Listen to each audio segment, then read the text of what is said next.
The Numinous Podcast with Carmen Spaniola.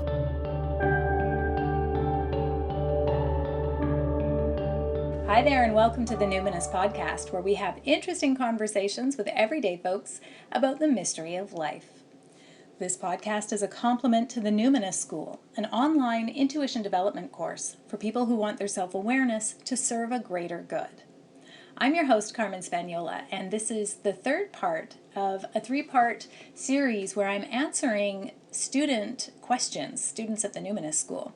And today I'm going to talk about number sequences that repeat, using oracle decks, and asking questions that have answers that seem totally baffling, and having visions with overwhelming emotional sensation that come and go quickly.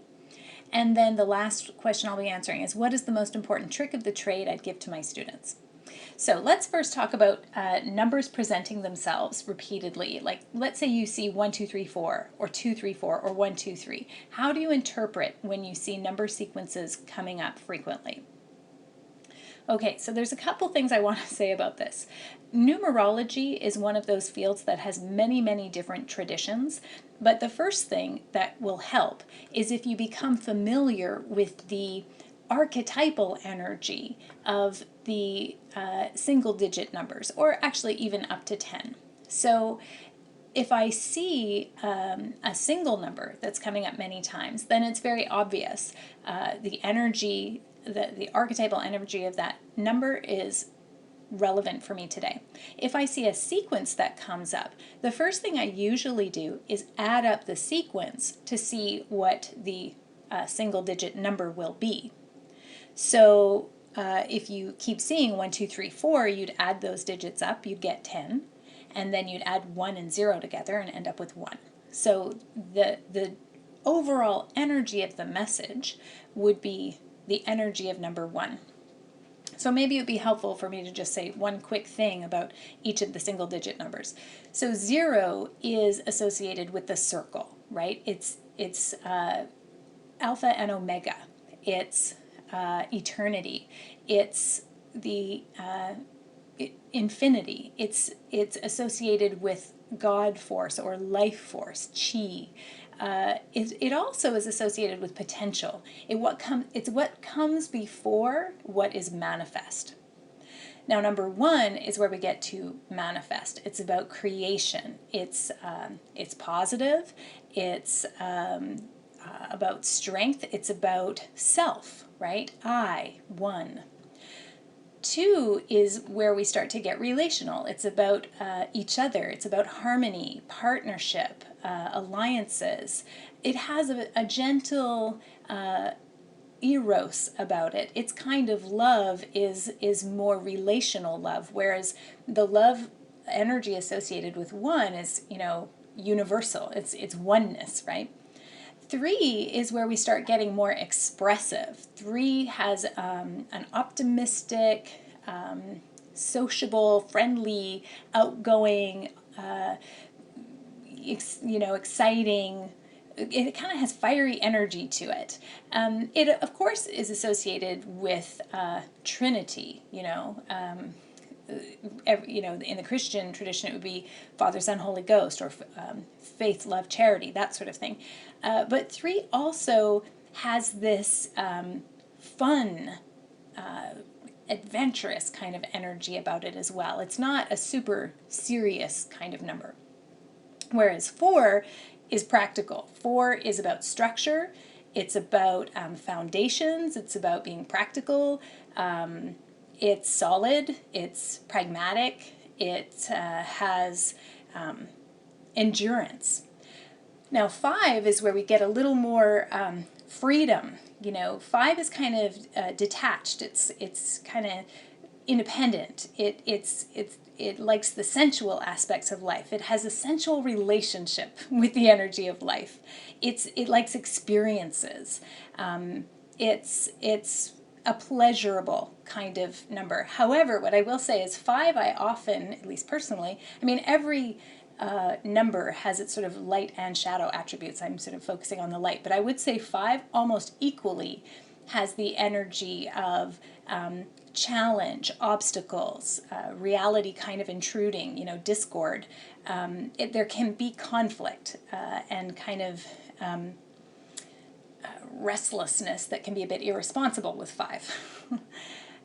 6 is now kind of more a focus on group, but has a real domestic kind of feel about it. It's like it's domestic love, it's family, it's parenthood, it's with siblings, it's very nurturing.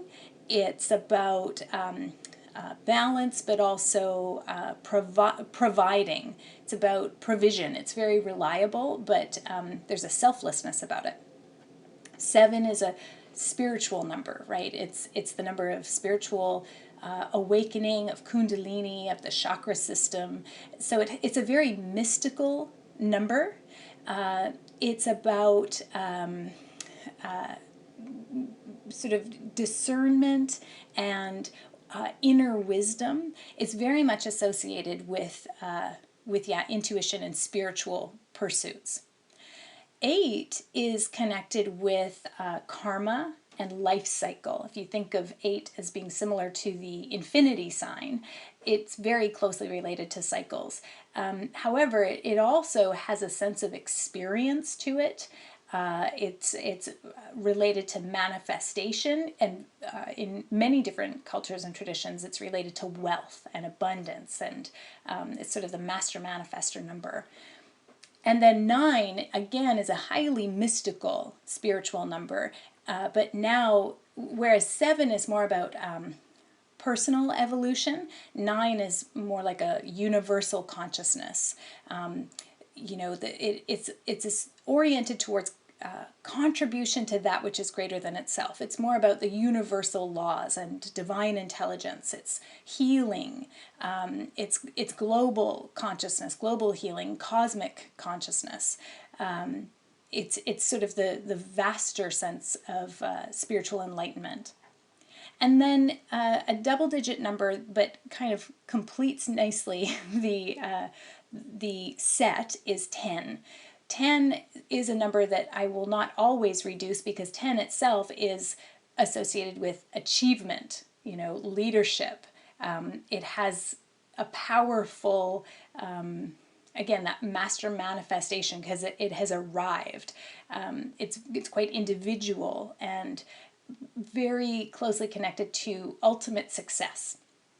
So that's just so basic, but in order to have a sense of what is the energy of the message that might be being conveyed through number sequences, in almost all numerology traditions, they will advise first to add it up and see what single number it comes to, and that is the energy of the overall message.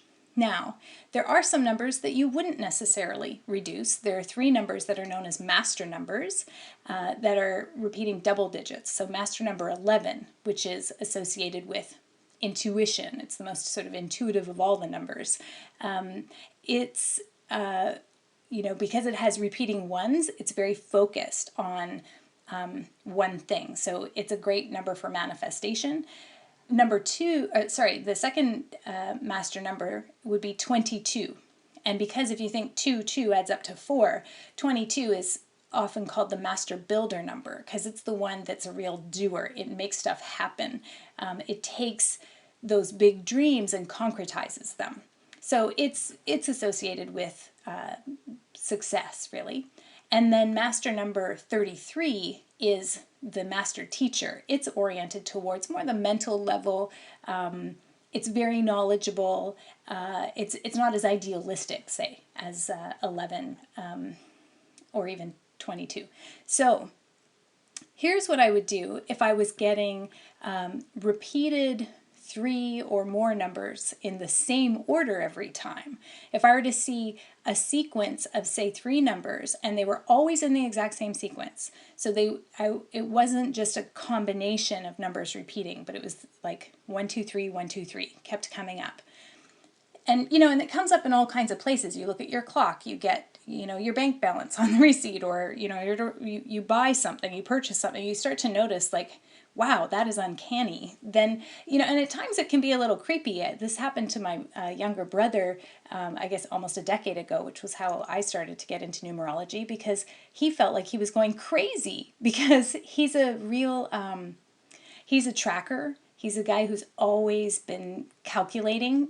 He can figure out the tip on a tab like super fast. He will be the one who catches a mistake with the cashier at the grocery store or on his bank statement. He just knows the numbers. And so when he starts to see a really specific repeating pattern, it really kind of rocks him.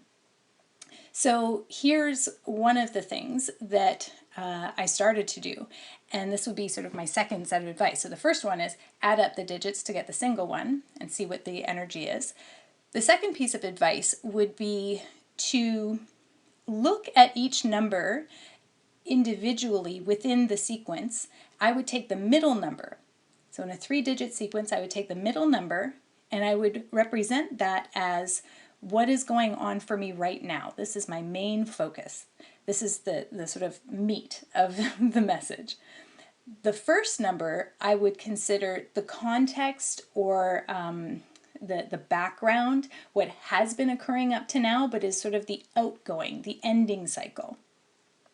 And then the third number I would look at is the incoming cycle, the incoming energy.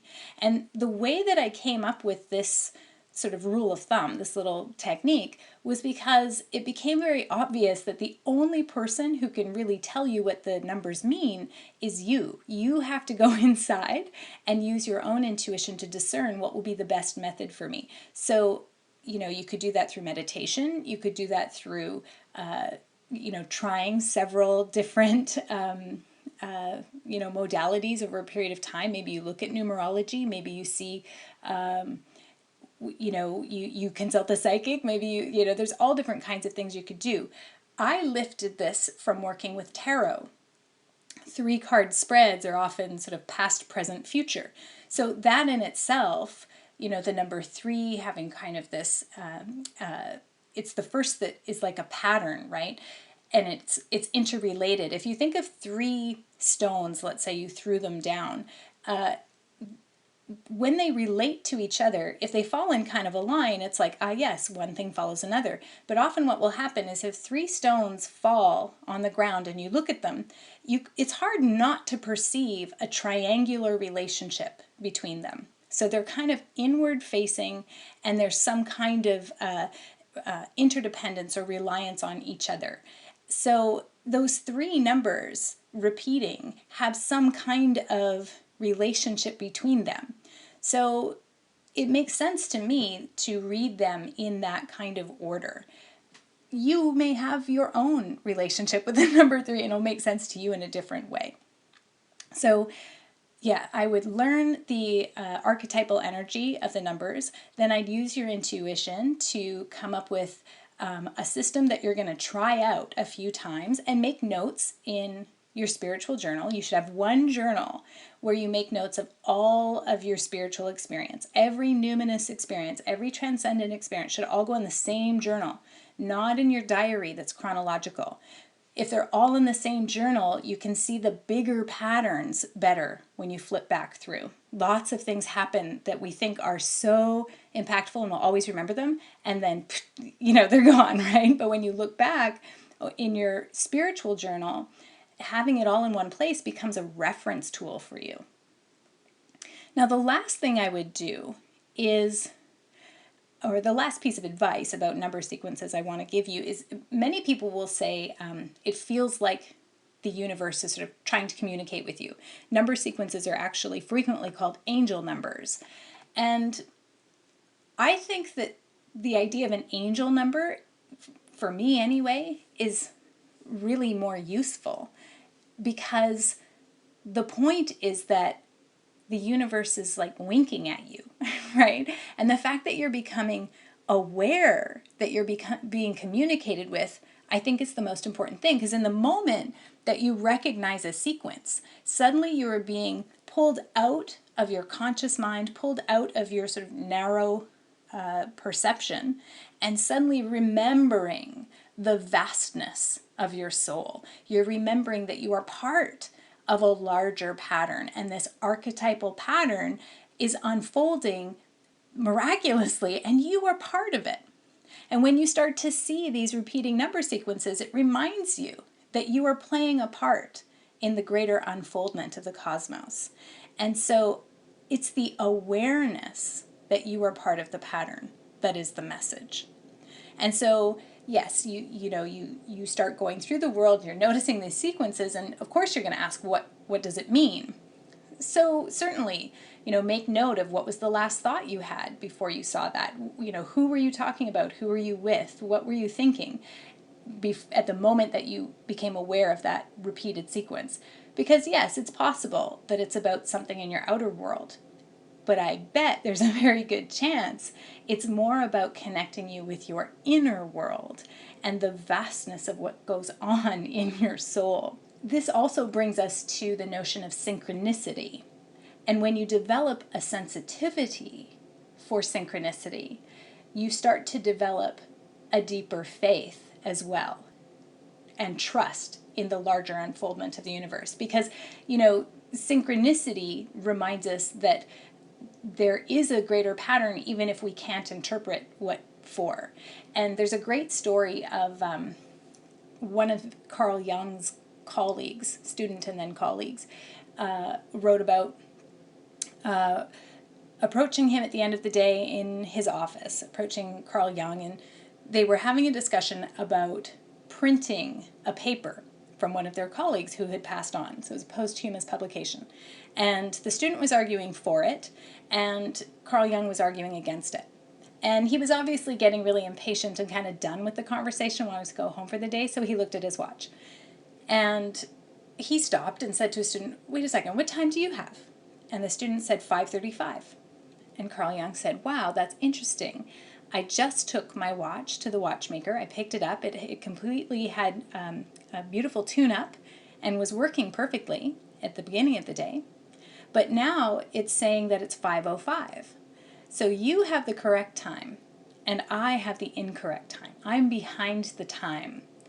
So maybe I should reconsider what it is you're saying to me." Now that, I think, is a pretty rare and wonderful characteristic, to be able to, in the moment, become sensitive to the greater pattern. He noticed this greater message unfolding, the metaphor of, I don't even know what time it is. I'm arguing vehemently against this thing, but it turns out that I am incorrect, or I am not in step, I'm not in tune. And he because he had cultivated that capacity for metaphorical thinking, he was able to see that possibly he was not in alignment, and he didn't know what time it is. And then by the end of the conversation, he had reconsidered and realized that the student was correct. So it's that wonderful capacity to become aware in the moment of the artistry of the universe and how it's trying to communicate with you. I think that in itself is the message. Okay, so the other question that I'm answering today, it's more like a comment, but the problem is the student says when they're using an oracle deck and asking a specific question and pulling one card that has nothing to do with the question asked, I questioned if I was disconnected from my guides. And I think the simple answer to that, without knowing all the context, is probably that they were answering the question you should have asked. That's what I would say. And I have a teacher, Stephen Jenkinson, who when students ask questions in a workshop situation and they ask a question, he will say to them, "Okay, I hear what you're saying, but I'm going to answer the question that you should have asked." and it's pretty bold tack to take, but I do think that if you're using an oracle deck and the cards you're getting are way off from the question that you're asking, I think you need to actually question your question more than the response. That's the feedback I would offer. Okay, the next question is visions that come with an overwhelming emotional sensation within the span of 20 seconds, let's say, and then the vision and tears are gone. Is it normal that the visions come with tears even though they aren't sad or bad? Absolutely. And I would sort of put it in the larger context of, your body is just a vehicle, and your human can hardly contain the majesty of spirit moving through. And so I think it's a great idea to not label and judge and analyze and interpret the emotion. I don't even know if we should call it emotion just because there are tears. Actually, in therapy, in psychotherapy and hypnotherapy, we would call that an abreaction. It's just the reaction that your body has to a volume of information moving through, and it sort of like a whole bunch of emotion moved through and it just sort of snuck out your eyes, but it doesn't necessarily mean it's bad or sad.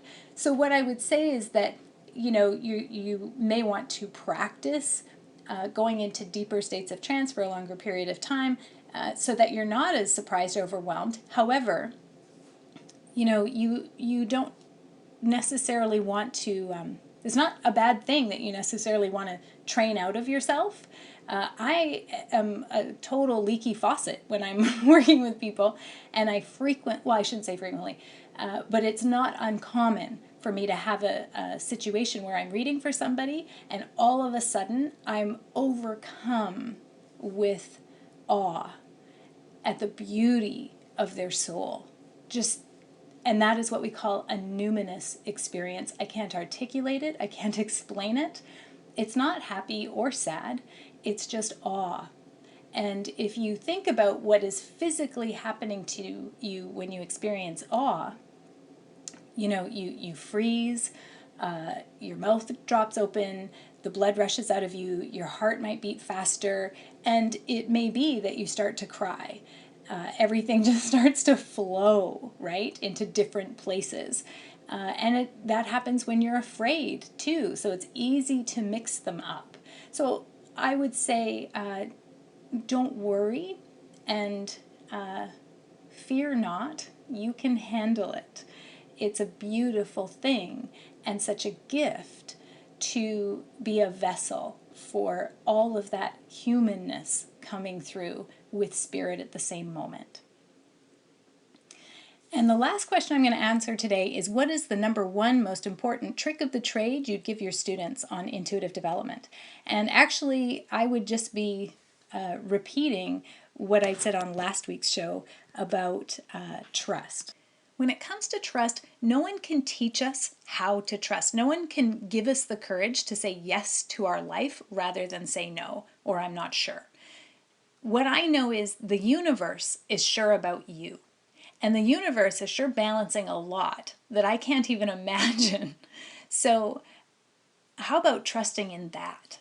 And Mark Nepo, in his beautiful book, 1,000 Ways to Listen, talks about how the gift of the mind is to analyze. And the gift of the heart is to feel. And I would say that the gift of the heart and the spirit is to feel. And then think about a time when you analyzed instead of felt, or analyzed and forgot to feel. And where did that lead you? So that's all I have to say about that. Today's show notes can be found on my website, carmenspagnola.com. CarmenSpagnola. Just click the link for the podcast tab. And I want to thank you so much for listening. And if you enjoyed the show, I'd really appreciate your iTunes review. But please also just share the show far and wide so it can reach more seekers just like you. You never know who really needs to hear it right now. And I've heard recently from listeners who are now clients who said, I was painting my house and now I feel like I know you. Or, I've been listening to your show and now I want to hang out in real life, so I'm coming to the retreat. And I have to say, I'll be honest with you, I have that thing happen to me where I don't know if it's joy or awe or what it is, but just tears start flowing because it's, here I am sitting here and there you are listening. So thank you. Thank you. If you'd like to keep exploring the great mystery of life with me, you can go to my website, carmenspagnola.com, and click the link for the Numinous School, my online intuition development course. Or, of course, just hang around and access all the resources. If you go to the footer of my website, you'll see a link that says resources, and that'll take you to a page with a whole bunch of different writing, newsletters, tools, tips, tricks, meditation downloads. Just play around in there. There's plenty more where that comes from. Now, while you're there, sign up for my monthly email newsletter. You'll instantly receive a meditation download, and you'll get something free from me every month. Until next time, take care.